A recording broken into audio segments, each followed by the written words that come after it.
ഇന്നലെ ഏകദേശം 11 മണിക്കാണ് സംഭവമുള്ളത്. ഇതിലെ ഒരു പ്രതി മുഹമ്മദ് റാഫിയാണ് പേരുള്ളത്.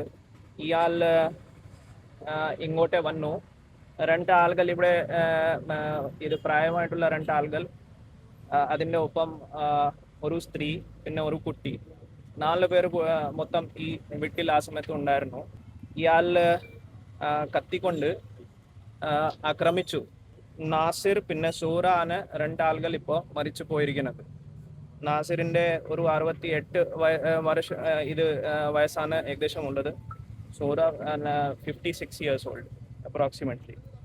പിന്നെ മുഹമ്മദ് ഇഷാൻ ഒരു മൂന്ന് വയസ്സുള്ള ഒരു കുട്ടിക്കാണ് പരിക്കപ്പെട്ടിട്ടുള്ളത്. ഈ സംഭവത്തിന് ശേഷം ഇയാൾ ഓടിപ്പോയി.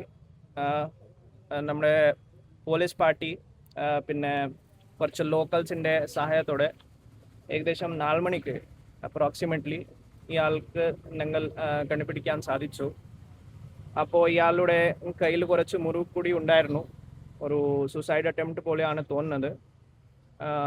ഇയാൾ ഈ കുട്ടീൻ്റെ ഉപ്പാണ്. ഒരു ഫാമിലി പ്രശ്നമാണ് നമുക്ക് പ്രാഥമികമായിട്ട് അന്വേഷണത്തിൽ മനസ്സിലായത്. ഇപ്പോൾ ബോഡീൻ്റെ ഇൻക്വസ്റ്റാണ് നടക്കുന്നത്. അത് കഴിഞ്ഞിട്ട് ഞങ്ങൾ പോസ്റ്റ്മോർട്ടം ചെയ്യും. പ്രതി നമ്മുടെ കസ്റ്റഡിയിലുണ്ട്. ഈ പ്രതിയുടെ ആരോഗ്യനില എങ്ങനെയാണ്? ഇപ്പോൾ ഔട്ട് ഓഫ് ഡേഞ്ചർ ആണ് നമുക്ക് തോന്നുന്നത്. ഇത് നമുക്ക് മനസ്സിലായത്. ഹോസ്പിറ്റലിൽ അഡ്മിറ്റ് ആണ്, പക്ഷെ ഔട്ട് ഓഫ് ഡേഞ്ചർ ആണ്. ലഹരി ഉപയോഗിച്ചാണ് ഈ ആക്രമണം. നമുക്ക് അങ്ങനെ ഒരു സംശയമാണ് ഉള്ളത്. പക്ഷേ ബ്ലഡ് സാമ്പിൾ എടുത്തിട്ട് അതിൻ്റെ സയന്റിഫിക് പരിശോധന ചെയ്തിട്ട് ഉറപ്പായിട്ട് നമുക്ക് പറയാൻ പറ്റും. പക്ഷേ അയാളായിട്ട് സംസാരിക്കുമ്പോൾ ഒരു കുറച്ച് അങ്ങനെ ലക്ഷണമാണ് തോന്നുന്നത്. കറക്റ്റ് ഉറപ്പായിട്ട് ഇപ്പോൾ പറയാൻ പറ്റില്ല. സയന്റിഫിക് ചെക്കിംഗ് ചെയ്തിട്ട് മാത്രമേ ഉറപ്പായിട്ട് പറയാൻ പറ്റൂ.